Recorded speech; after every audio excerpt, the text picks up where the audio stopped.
convite. O bom de falar quando outros já falaram é de que a gente não precisa se repetir. Perfeito. O ruim de falar depois do deputado Aldo é que sobra muito pouca coisa para ser dita, né? Mas eu vou então tentar aqui organizar a minha fala de modo a contextualizar como o setor cooperativista participou desse processo, é um resgate um pouco do histórico do Código, e, ao mesmo tempo, como o cooperativismo está vendo essa parte de implementação do Código, com algumas preocupações que podem ser reforçadas mais adiante. Então, quando começou essa discussão, desde o início, o cooperativismo brasileiro, através da organização das cooperativas, se dispôs a participar efetivamente desse debate, por algumas razões muito simples. Uma primeira razão, por uma questão de princípio. Um dos princípios do cooperativismo, como modo de produção diferenciado, como modo de produção próprio, um dos princípios do cooperativismo é a atenção com a comunidade. Então, fazer cooperativismo é também estar atento à coletividade que está no seu entorno e, obviamente, que isso envolve a questão ambiental. Então, desde o início, o assunto interessava o cooperativismo porque estava alinhado aos nossos princípios. Uma segunda questão é o destinatário da norma, né? Boa parte das cooperativas e dos cooperados estão atuando no ramo agropecuário. Só para contextualizar, são mais de 1.500 cooperativas no país, são mais de 1 milhão de cooperados, praticamente metade da produção agrícola de alimentos do país, de acordo com o censo de 2006, passa de alguma forma por cooperativa. Então, obviamente, que é uma lei que interessa ao cooperativismo porque muitos dos seus integrantes são destinatários da norma. Uma terceira razão para se envolver nessa questão, desde logo, é porque o cooperativismo sempre viu a legislação ambiental não como uma norma de proteção do meio ambiente, ponto final. Para nós, legislação ambiental sempre deveria ter sido vista, deve ser compreendida como um instrumento de promoção de desenvolvimento sustentável. Legislação ambiental, portanto, só é adequada se for capaz de conciliar proteção ambiental, justiça social e viabilidade econômica. E, muito claramente, o Código Florestal anterior não conseguia atingir a essas perspectivas. E, finalmente, a última razão que motivou o cooperativismo a participar intensamente do processo de discussão do Código é o reconhecimento do legislativo como local adequado para fazer essa discussão. Para usar uma frase do deputado Aldo, o que nós vivíamos com o Código anterior é ter que respeitar normas que viraram lei sem nunca ter sido votada. Nós tínhamos muitas medidas provisórias que foram sendo editadas ao longo dos anos, que introduziram novas normas no Código Florestal anterior e que não haviam sido objeto de deliberação legislativa. Então, nos parecia adequado e, chegado o momento, de ter o legislativo como local, como locus, como palco para fazer esse debate. Afinal de contas, é nessa casa que estão os representantes diretamente votados pelo povo. O resultado final disso, na nossa opinião, é uma lei que, comparativamente com a legislação anterior, é muito melhor. É aquela velha história do copo meio cheio e meio vazio, né? Se nós olharmos o que pode ser a legislação ambiental do país, o Código Florestal foi o acordo possível. Agora, se nós olharmos comparativamente com o que era a legislação ambiental anterior, nós não temos dúvida nenhuma de que o Código Florestal atual é um grande avanço. Isso por várias razões. Primeiro, pelos instrumentos que o novo Código Florestal trouxe que não existiam na legislação anterior. Por exemplo, a distinção de tratamento entre pequena e grande propriedade rural, um tratamento benéfico diferenciado para a pequena propriedade.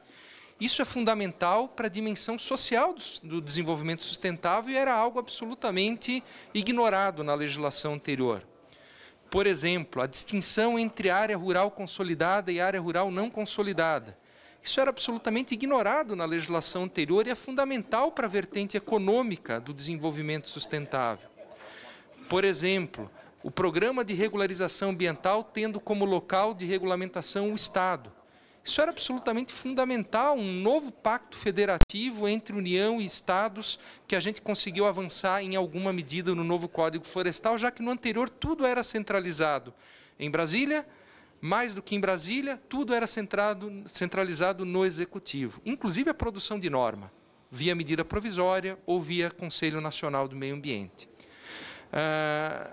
Além disso, um outro avanço indireto, nos parece, do Código, ele é fruto de uma deliberação pública e democrática no Congresso Nacional. Gostemos ou não gostemos do Código, concordemos ou discordemos dele, sob o prisma ideológico, sob o prisma político, o fato é que ele é o resultado de uma deliberação longa, dura, feita de modo transparente, com ampla cobertura da imprensa nacional, em que todo mundo teve condição de participar do debate. Então, esse é também um ganho indireto muito importante para nós no cooperativismo. A partir do Código em vigor, a Organização das Cooperativas Brasileiras se preocupou em participar, né, em se imiscuir no processo de implementação do Código. Eu vou citar duas medidas aqui. A primeira delas é um acordo de cooperação técnica que a OACB mantém com o Ministério do Meio Ambiente para sensibilização do produtor rural em relação ao CAR e ao que vem pela frente. Porque nós não podemos ser ingênuos, né? Chegar ao produtor rural, que tem todo um ranço histórico de má relação com o órgão ambiental, e dizer para ele, faça um cadastro dando as informações do seu imóvel rural, não é uma tarefa fácil lá na ponta. Não é uma tarefa que o governo teria condições de fazer sozinho de maneira tranquila, por conta de uma desconfiança que se gerou ao longo dos anos. A OACB, por meio desse acordo de cooperação técnica, trabalhou fortemente com reuniões em vários estados para fazer a sensibilização do produtor sobre a importância de fazer o cadastro ambiental rural, usando a capilaridade do setor cooperativista para esse convencimento.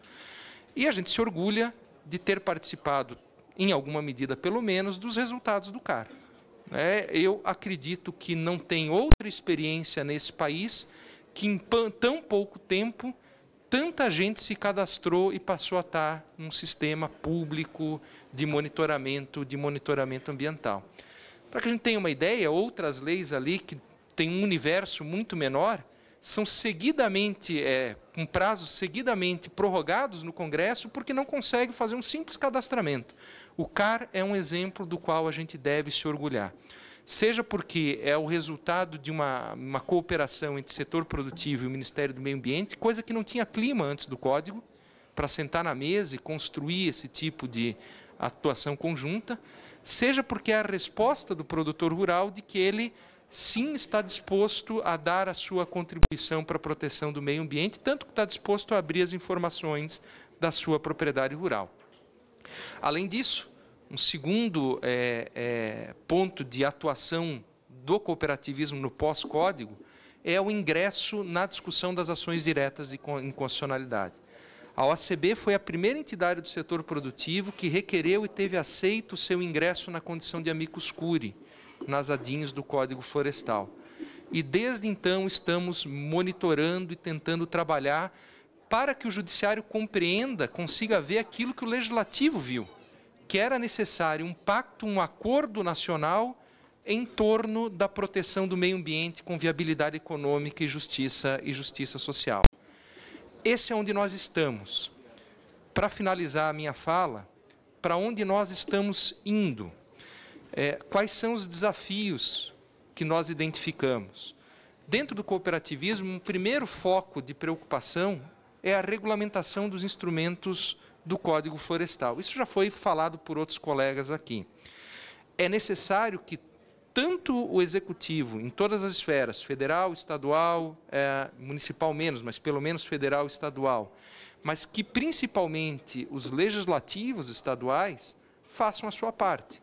Editem as normas que são necessárias para regulamentar os programas de regularização ambiental, de modo que a gente possa ir para a próxima etapa de implementação do Código Florestal. Isso passa, e aqui eu quero fazer uma observação, passa por aqueles instrumentos que a gente tem mais na ponta da língua do Código, né? Regulamentar o PRA, regulamentar as cotas de reserva ambiental, mas passa também por discutir seriamente outros instrumentos cuja possibilidade foi aberta no Código, sobre os quais a gente tem conversado muito pouco. Dou como exemplo os programas de pagamento por serviços ambientais. Eu acredito que falo em nome do cooperativismo, estou absolutamente convencido de que vai ser muito difícil avançar na eficácia de normas ambientais enquanto nós mantivermos o discurso de que os bônus da proteção do meio ambiente são livremente auferidos por todos, beneficiam a todos, enquanto os ônus da proteção do meio ambiente recaem exclusivamente sobre um grupo de pessoas, mais especificamente sobre os produtores rurais. Vai ser muito difícil a gente gerar eficácia na legislação ambiental, seja ela qual for, enquanto um país que é predominantemente urbano não der a sua cota de contribuição, inclusive financeira, para suportar com os ônus da implantação de medidas de proteção ambiental sobre uma minoria que vive no campo. Então, quando a gente fala de implementação do Código Florestal, é sim ter foco no programa de regularização, na cota, mas também nos demais instrumentos para os quais o Código abriu as portas. Instrumentos que, de novo, para fazer menção à fala do deputado Aldo, instrumentos que têm a ver com o debate de ideias, com a superação dessa visão um tanto quanto hipócrita de que os benefícios são para todos, mas os custos são para alguns.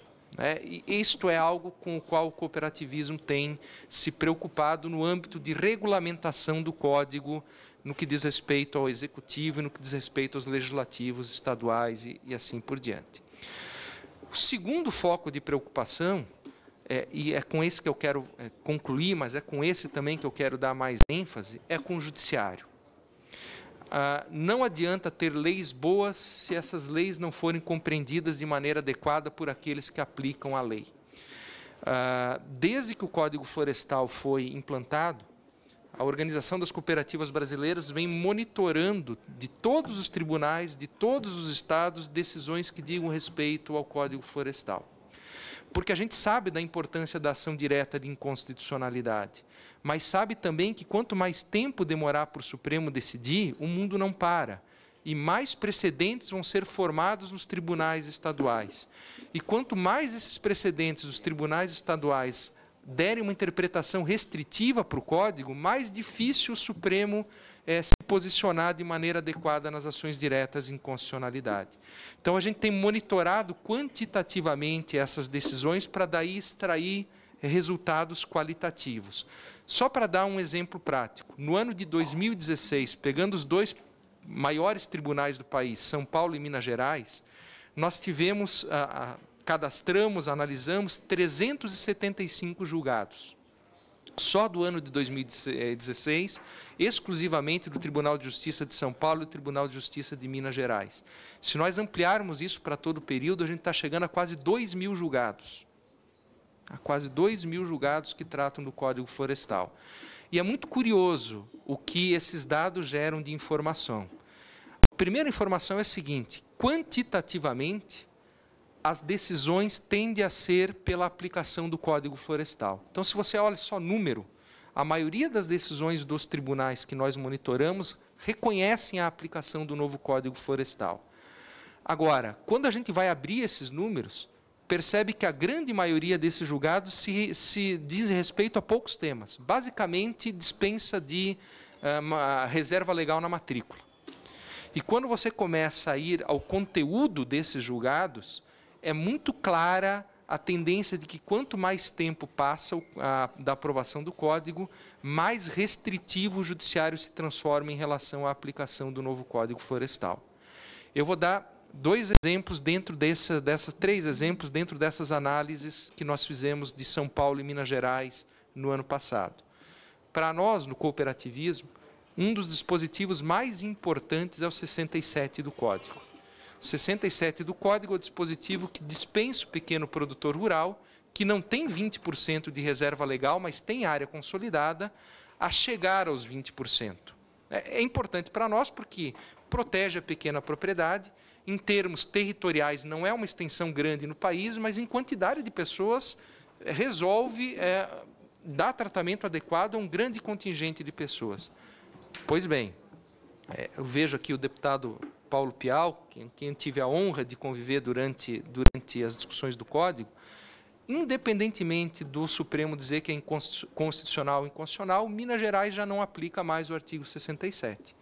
Porque há uma decisão do Pleno do Tribunal de Justiça do Estado de Minas Gerais que acolheu o argumento que foi dado para o Supremo, só acolheu antes de proibição de retrocesso e declarou inconstitucional o artigo 67 do Código Florestal por decisão do Tribunal de Justiça de Minas Gerais. Vou dar um outro exemplo, e tem outros tribunais de justiça pelo Estado, pelo país, que estão analisando a mesma discussão. Então, quando chegar no Supremo, se o Supremo disser que o 67 é constitucional, ele vai ter que desfazer a jurisprudência que se formou em alguns países, e isso é mais difícil. É mais difícil. Vou dar um outro exemplo. No Tribunal de Justiça do Estado de São Paulo, começam a sair decisões judiciais dizendo que o fato de eu ter a minha inscrição no cadastro, inscrição da minha reserva legal no cadastro, não dispensa a obrigatoriedade de ter a averbação na reserva legal. Porque são instrumentos diferentes, porque se eu interpretar de modo que uma coisa substitui a outra, seria um retrocesso e, portanto, seria contrário à Constituição. Ou seja, o texto da lei é só o texto da lei. A norma é o resultado da interpretação. E a gente não tem conseguido, no Judiciário, fazer com que ele compreenda o que essa casa compreendeu. Para dar um último exemplo, e eu encerro a minha fala. Os termos de ajustamento de conduta celebrados antes da vigência do novo Código Florestal. A jurisprudência está absolutamente dividida. Eu me comprometi com o Ministério Público, porque era a lei do tempo, que eu ia averbar na matrícula 20% da reserva legal. Sou pequeno produtor rural, a lei atual me dispensa de fazer isso. Eu continuo sendo obrigado só porque eu tive o azar ou a sorte de ter o Ministério Público batendo na minha porta e eu fiz um termo de ajustamento de conduta? A jurisprudência está absolutamente dividida em relação a isso, é um outro ponto importante de vários outros sobre os quais poderiam ser falado. Para concluir, o deputado Aldo falou isso, o Assuero falou isso, a necessidade de revisão periódica dessa legislação. O Judiciário influencia, inclusive, nisso. Porque, se for aprovada a inconstitucionalidade de alguns dispositivos do Código via DIN, e o argumento utilizado para isso for o argumento principal das ADINs, que é o princípio da proibição de retrocesso ecológico, os senhores aqui no Congresso Nacional terão muito menos margem de atuação para fazer revisão do Código Florestal, porque estarão trabalhando sob a égide de um precedente do Supremo dizendo que só pode alterar a lei para tornar ela mais rígida, se for acatada essa forma, na minha opinião, inadequada, como o princípio da proibição de retrocesso está levado nas ADINs e vem sendo julgado nos tribunais estaduais. Da mesma forma, cria-se um precedente, o cenário é de criação de um precedente no Superior Tribunal de Justiça, no sentido de reconhecer direito adquirido para o meio ambiente. Ou seja, tem um efeito de pessoalização do meio ambiente como sujeito de direitos, como destinatário de direitos, e daí você tem a proteção constitucional da lei nova não poder interferir em direitos adquiridos, nesse caso, direitos adquiridos do meio ambiente. Nós teremos um cenário mais difícil de revisão normativa se nós não prestarmos atenção no que acontece no Judiciário hoje. Eu agradeço, peço desculpas se me excedi no tempo e fico à disposição, louvando de novo todo o trabalho dessa casa, que é o local adequado para decidir que norma deve ser seguida, inclusive em questões de desenvolvimento sustentável. Obrigado. Muito obrigado, Leonardo Pape, nosso representante da Organização das Cooperativas. Felizmente, nós gostaríamos de ouvir a todos o tempo, até por mais tempo. No entanto, vai chegando ao final e aqueles que ficam por último acabam falando mais